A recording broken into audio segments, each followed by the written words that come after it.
우리 지난주에는 사무엘상 26장을 보았습니다.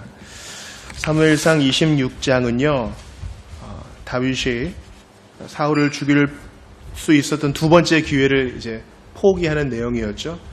그리고 그렇게 하지 않았습니다. 하나님의 인도하심은 환경의 열림에 달려있지 않고 하나님이 이미 명확하게 주신 말씀을 따르는 데 있다 했어요. 그래도 사울은 원수잖아요.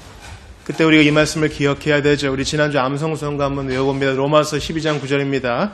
내 사랑하는 자들아, 시작. 내 사랑하는 자들아, 너희가 친히 원수를 갚지 말고 하나님의 진노하심에 맡기라.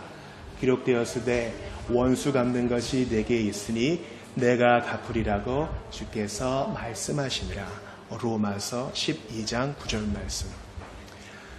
이것은 우리 개혁파 교회의 중요한 원칙인 사회개혁을 위해서 무슨 데몬스트레이션을 한다든지 사회개혁과 정치개혁을 위해서 나서는 것을 반대하지 않아요. 그러나 큰 원리는 여전합니다. 다윗은 사울이 자기의 손이 아니라 하나님의 손에 의해서 처단될 것을 알고 있었고 주님보다 앞서가지 않았습니다.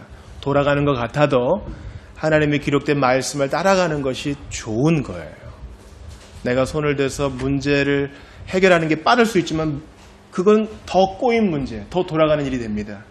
예수님은 그분을 따르는 수많은 무리가 있었어요. 오병이어 빵이랑 물고기 얻어먹고 따르는 사람들, 병 좀 나아보려고 따르는 사람들 엄청나게 맨파워가 있었다고요. 그래도 십자가 없이도 왕 될 수 있구나. 그렇게 환경의 열림을 해석하지 않았습니다.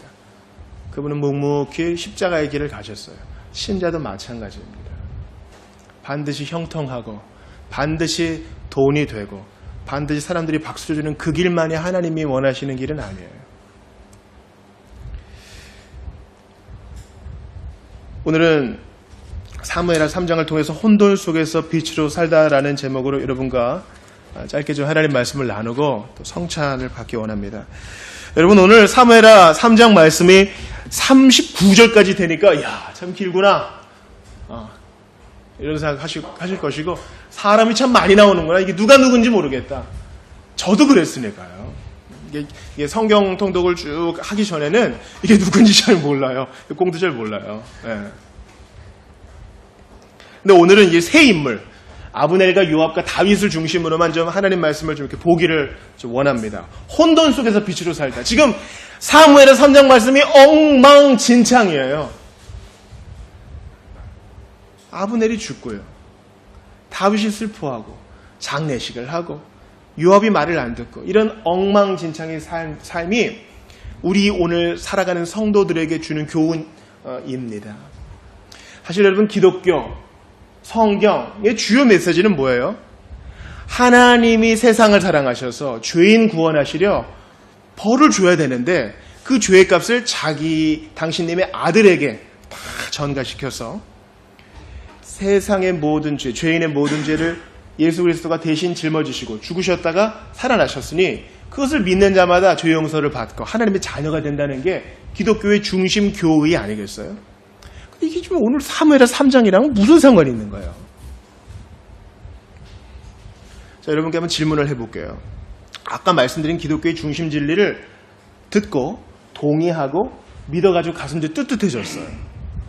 근데 은혜를 받고 눈물을 딱 닦고 우리의 삶의 현장으로 딱 왔더니 집에 가는 길부터 문제가 생기는 거예요. 집에서 전화가 왔더니 집이 엉망이에요. 엄마 아버지가 싸우고 가족 중에 한 분은 가출을 하고 일터에 갔더니 승진심사에서 누락이 되고 봉급은 빠듯하고 해결될 문제는 점점 쌓여가고, 이게 뭐야 이게?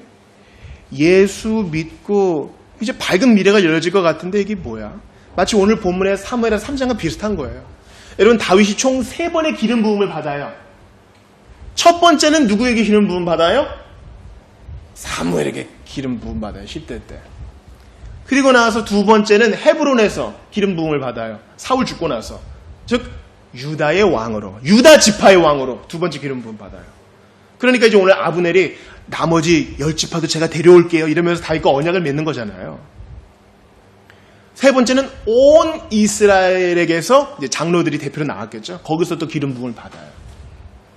그러니까 다윗은 아유, 언제 나는 왕인겨? 이렇게 하면서 조급해하지 않고 주님의 때를 기다렸어요. 이게 다윗의 위대함이에요. 수시로 물어보고 기다릴 줄 알고. 오늘 본문에 보니까 자기의 적일 수도 있는 아브넬을 위해서도 울어주는 거. 오늘 본문은 바로 신자가 이러한 혼돈한 세상 속에서 어떻게 살아가야 하고 또 어떻게 살아갈 수 있는지를 보여줍니다.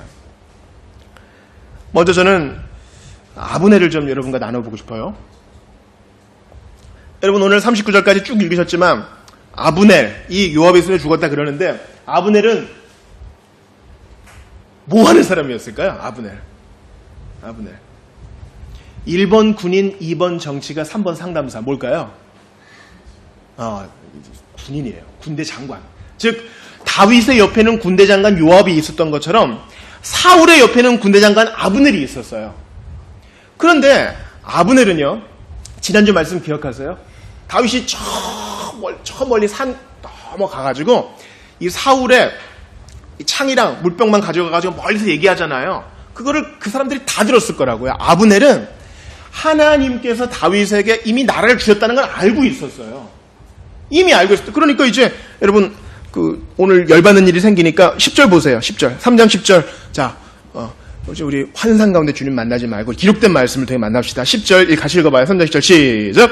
그 맹세는 곧 이 나라를 사울의 집에서 다윗에게 옮겨서 그의 왕위를 단에서 브엘세바까지 이스라엘과 유다에 세우리라 하신 것이니이다. 이거 지금 아브넬이 말하는 건데 아브넬은 알고 있었어요. 하나님이 이미 이 나라를 다윗에게 준 걸 알고 있었어요. 이 단에서 브엘세바는 단은 제일 위쪽, 브엘세바는 이스라엘이 제일 밑쪽. 그러니까 할라에서 백두까지 이런 표현이에요.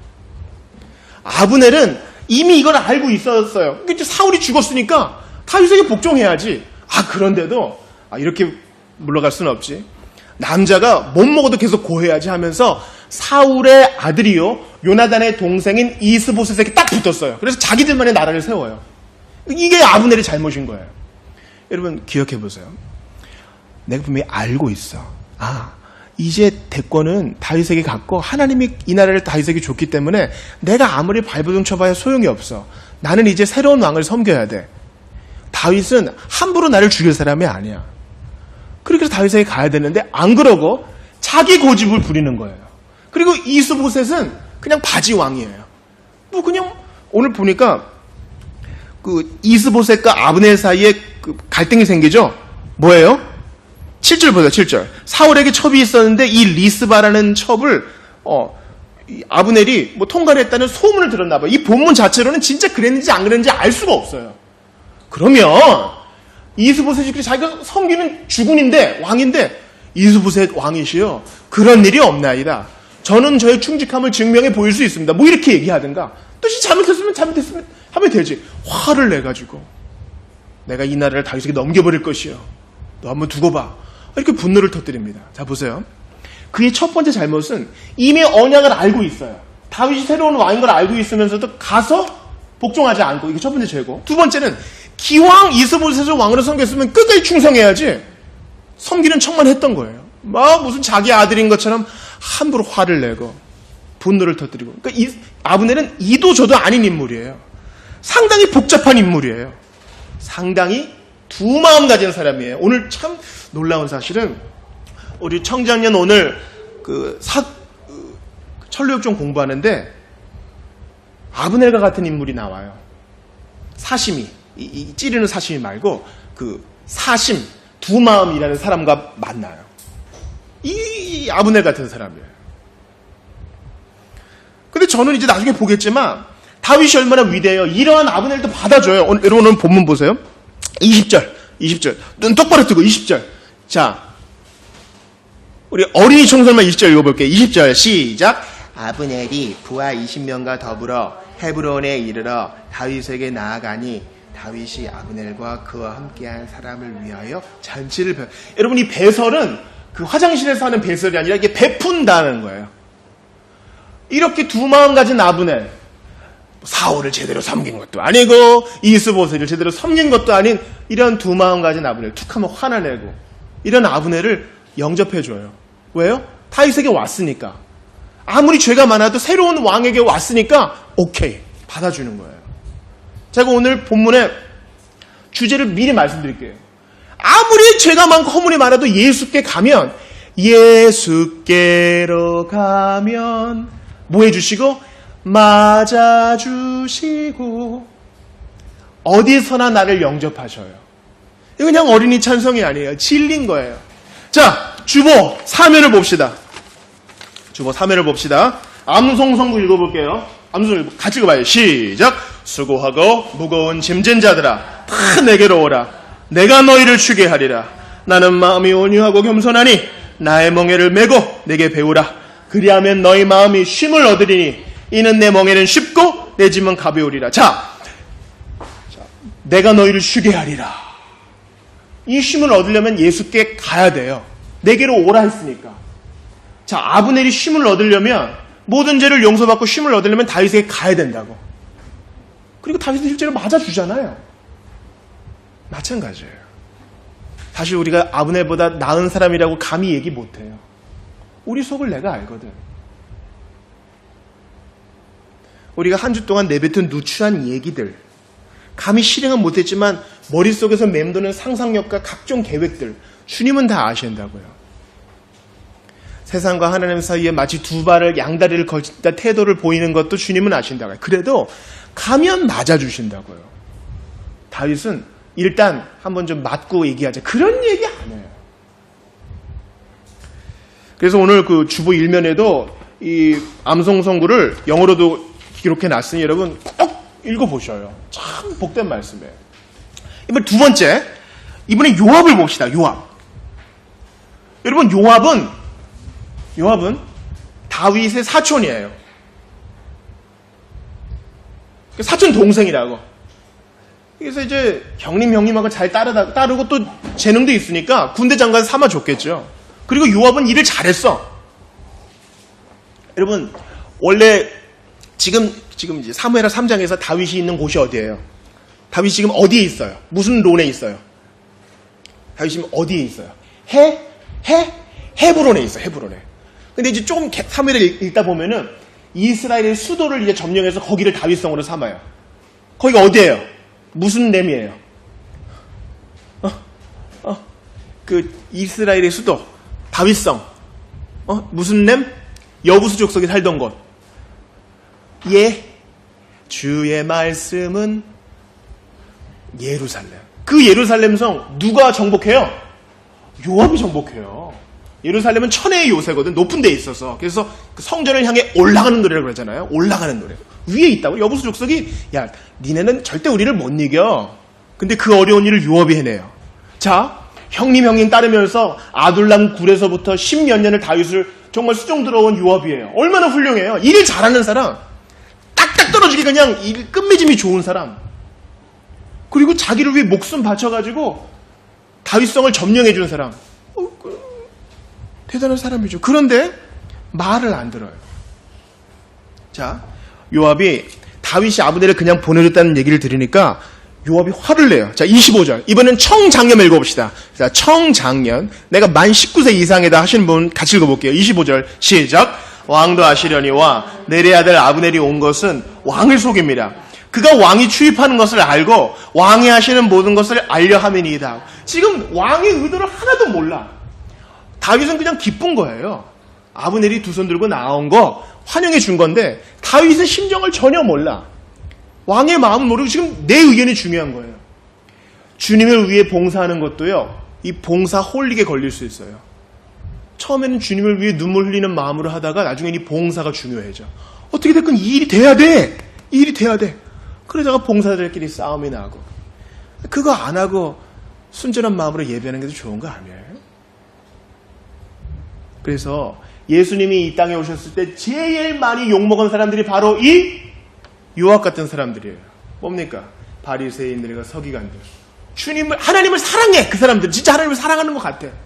열심히 금식하고 열심히 구제하고 청빈하게 살고. 근데 단 하나, 하나님 마음만 몰라. 예수님 마음은 몰라. 거와 과부, 창기와 세리를 받아들이는 죄인이 오신 예수님 마음 모르고 그냥 열심히는 할 줄 알아. 이게 문제라는 거예요. 게다가 요압이 아브넬을 죽인 이유는 개인적인 원한 때문이에요. 27절 보세요. 27절은 다 같이 읽을게요. 자, 여러분 27절 읽어요. 시작. 아브넬이 헤브론으로 돌아오매 요압이 더불어 조용히 말하려는 듯이 그를 데리고 성문 안으로 들어가 거기서 배를 찔러 죽이니 이는 자기의 동생 아사엘의 피로 말미암음이더라. 아브넬이 뜻하지 않게 요압의 동생 아사엘을 죽인 적이 있어요. 왜냐면 전쟁 때 아사엘이 달리기가 빠르거든요. 그래서 막 아브넬을 잡으려고 막 뛰어요. 그래서 아브넬이 처음에 말립니다. 야, 따라오지 마라. 다른 애들 쫓아가라. 내가 너를 죽이면 내가 네 형을 어떻게 보니? 그러니까 전쟁 중이지만 그래도 아브넬이 나름대로 젠틀하게 한 거예요. 근데 아사엘이 아니야, 나 달리기 빠르거든 하고 계속 뜁니다. 그러다가 이제 뒤에 칼을 뚝 대니까 달려오는 힘에 못 이겨서 막 죽고 말아요. 여러분, 전쟁 중에 그런 일이 생긴 거예요. 아브넬이 의도적으로 그런 것도 아니고. 근데 그것을 요압은 개인적인 복수를 갚습니다. 우리 지난주 말씀이랑 완전히 상치되지 않아요? 원수 갚는 것이 하나님께 있는데 그것을 개인적으로 거짓말해가지고 불러다가 찔러 죽이는 거예요. 그 다윗이 싫어하는 일만 하는 것이죠. 여러분, 지금으로부터 1000년 전에 그런 일이 있었습니다. 주님의 이름을 위하여 요압처럼 손에 피를 묻힌 사람이 있었으니 바로 잘못된 교황의 얘기를 듣고 칼을 든 십자군들이었습니다. 소년 십자군들도 있었어요. 시작할 때 몇만 명이 나왔는데 나중에 다 장사치단한테 팔려가지고 남은 사람이 없어요. 그 위대한 기사들이 잘못된 교리에 사로잡혀가지고 예루살렘에 입성해서 칼에 피를 묻히고 맙니다. 요압처럼 행한 거죠. 하나님 마음을 전혀 모르는 거야. 우리의 싸움은 혈과 육에 속한 것이 아닌데 굳이 무력을 쓴 거예요. 우리는 거기에 대한 잘못을 느끼고 있고 반면교사로 삼아야 하는 것입니다.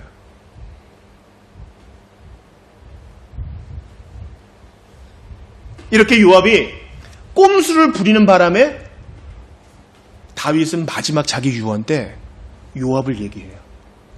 죽어가면서 이 젊은 사람이 옆에 있어도 그 체온을 받지 못하고 덜덜덜 추워서 죽어가면서 요압을 해치워라. 그 마지막 유언을 그렇게 해요. 그래서 솔로몬이 왕이 돼서 한 첫 번째 일이 뭐예요? 요압을 해치우는 거예요. 여러분, 주님을 위해 아무리 열심을 다해도 그분의 마음을 알지 못하고 내 뜻대로 내 열심만 해치우다가는 문제가 생길 수 있습니다. 원수 갚는 것을 주 예수님 맡기고 기다려야지 내가 손을 써봤자 소용이 없는 것이에요. 여러분, 중세의 그 성을 보세요. 성을 지키기 위해서 주변에 이렇게 깊은 웅덩이를 파거든요. 그런 걸 해자라 그래요. 해자. 근데 그것을 깊이 파놓고 물을 가둬두는데 몇 년간 전쟁이 없단 말이에요. 날이 더워지면 그 고인물에서 뭐가 생겨요? 모기가 생기죠. 그러면 적들은 침입해 오지 않는데 그 꼼수를 부린 해자에서 생긴 모기 때문에 말라리아로 성의 인구 절반이 죽어나가는 일도 있었습니다. 아프리카에 빅토리아호라고 제일 큰 3대 호수가 있습니다.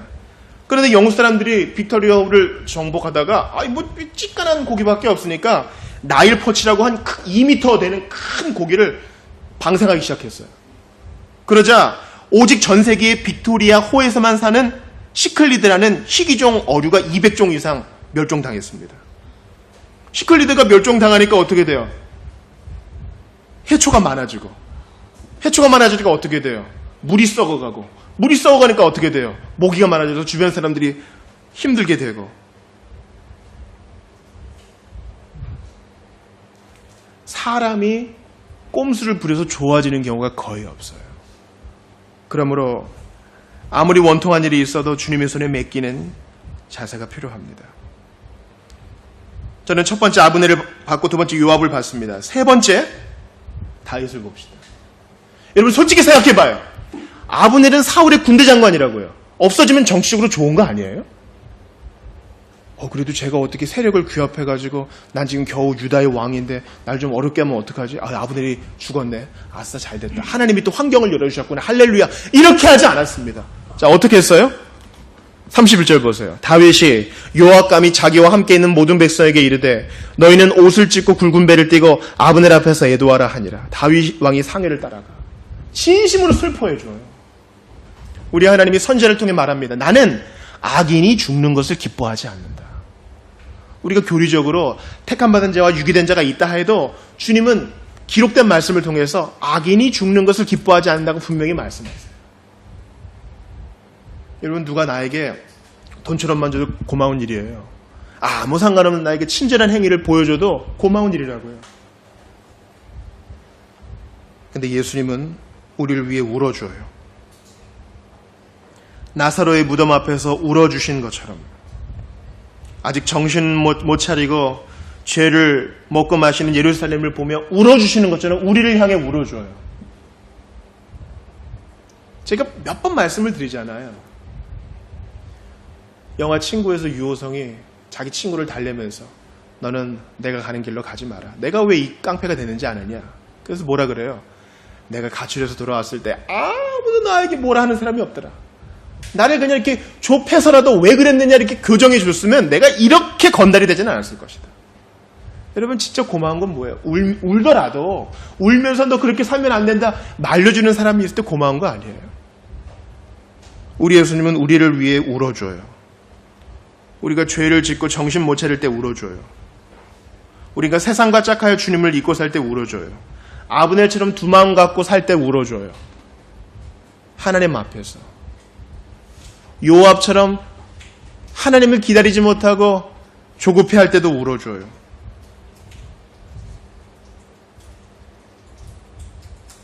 여러분께 질문합니다. 우리는 혼돈스러운 사무엘하 3장을 봤어요. 신앙인이 사무엘하 3장과 같은 혼돈 속에서 어떻게 살 수 있을까요? 제가 아까 아브넬 말씀을 드렸죠. 다윗에게 가면 살 수 있어요. 요압도 마찬가지예요. 다윗 왕이시여, 쟤도 아브넬도 군대 장관이고 저도 군대 장관입니다. 솔직히 밥그릇 걱정이 됩니다. 그리고 제 동생을 죽인 나쁜 놈이에요. 원한이 있습니다. 이것을 다윗에게 가서 얘기했으면 해결을 해주지 않았을까요? 다윗에게 안 가고 지 마음대로 일을 처리하니 솔로몬에게 처형을 당하잖아요. 뭐든지 다윗에게 가면 해결이 돼. 우리의 문제도 너무 우리가 똑똑해서 문제 아닐까요? 우리는 이것을 연습해야 돼요. 무슨 일을 당하든 무슨 사건을 경험하든 내 신변에 무슨 일이 생기든 다 예수님을 연관시키는 거예요. 그분께 물어보는 거예요. 그분께 가는 거에 바로 그것을 말하는 겁니다. 예수님께 가는 것은 무슨 교회당에 온다거나 그런 게 아니에요. 범사의 그분을 생각하면 물어보는 거. 그게 예수께 가는 것이에요. 자, 오늘 주보 암송선고 다시 한번 보세요. 수고하고 무거운 짐진 자들아 다 내게로 뭐라고요? 오라! 많은 사람들이 나 예수 믿었는데 인생이 불행해요. 그래요. 예수 믿으면 잘 들으세요. 예수 믿으면 신분이 바뀌는 거예요. 죄인에서 의인으로, 마귀의 종에서 하나님의 자녀로 신분이 바뀌는 거야. 자, 그럼 보여요.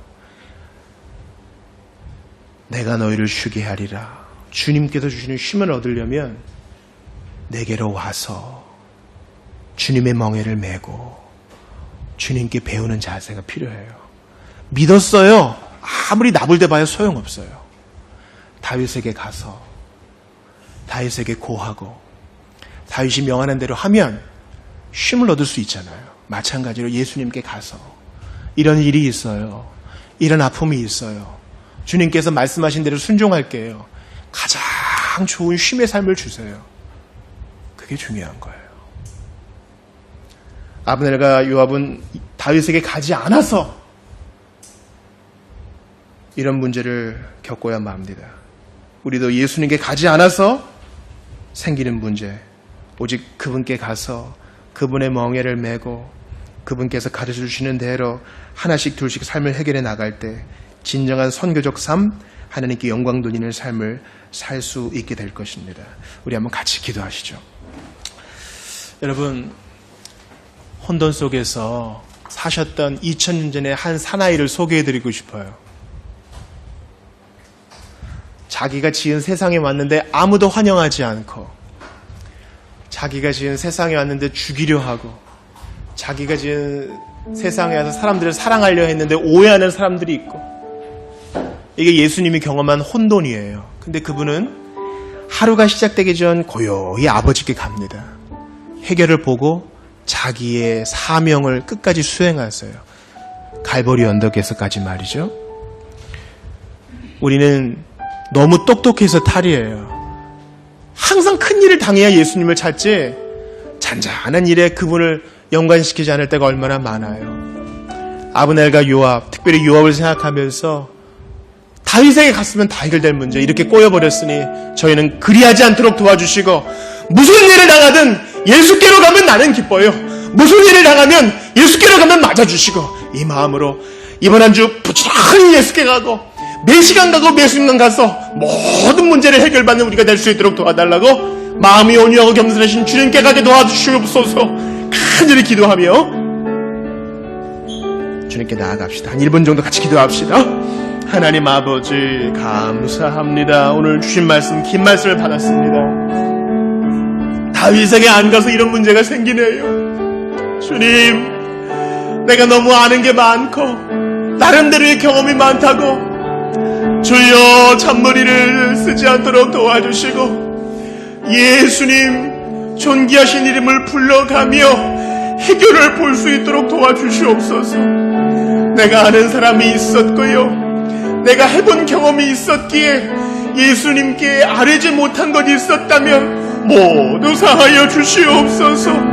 함부로 손에 피 묻히지 말고 내 경험과 내가 알고 있는 지식 따라 요압처럼 먼저 나서지 않도록 도와주시고, 조금 늦어도 원수 갚으시는 주님 손에 모든 것 맡기고 나아가기를 원합니다.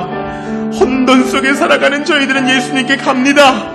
가서 마음이 온유하고 겸손하신 주님께 배웁니다. 그 멍에를 뵙니다. 그저 믿으면 모든 것이 다 해결된다 하지 않으시고 내가 함께 해줄 테니 같이 가자 하시는 주의 손을 잡습니다. 다윗이 가리켜 보여주는 예수님을 바라봅니다. 도와주시옵소서. 우리 하나님 함께 하여 주시옵소서. 주님, 큰 일을 당하고 나서야 무릎을 치고 아이고 이렇게 내가 문제가 있었구나, 이제 예수 의지해야지 배우게 됩니다. 이제 결단을 내립니다. 하루를 살며 한 주를 살며 크고 작은 일 무슨 일을 당하든 예수께로 나아가는 저희가 다 되게 도와주시옵소서. 예수님, 이 일을 당했습니다. 어떻게 할까요? 주님, 평안으로 인도해 주옵소서. 매 순간 표적의 기도를 올려드리면서 화살 기도를 올려드리면서 주님의 응답을 받는 참으로 복되고 행복한 삶을 살게 하여 주시옵소서. 주님, 저희가 요압처럼 끓어오르는 마음을 가지고 먼저 내 경험과 지식대로 행하고자 할 때에 막아주시고 예수님의 뜻을 물어보고 예수께로 가서 마치 아브넬이 다윗에게 가듯이 저희도 예수님께 가서 온유하고 겸손한 주님께 배우고 주님의 멍에를 메고 주님 주시는 평안을 맛보는 우리 모두가 다 되게 도와주시옵소서. 연습하겠습니다. 훈련하겠습니다. 주님께서 주시는 이 안식의 삶을 이번 한 주 누리기에 부족함이 없도록 도와주시옵소서. 주님께서 지도해 주시는 그 삶을 살고 포기할 것을 포기하며 참된 복을 누리게 하여 주시옵소서. 이제 십자가 달리시고 부활하신 예수님을 기념하며 성찬을 나누고자 하오니 하늘의 맛을 보게 하여 주옵소서. 예수님 존귀하신 이름으로 기도하옵나이다. 아멘.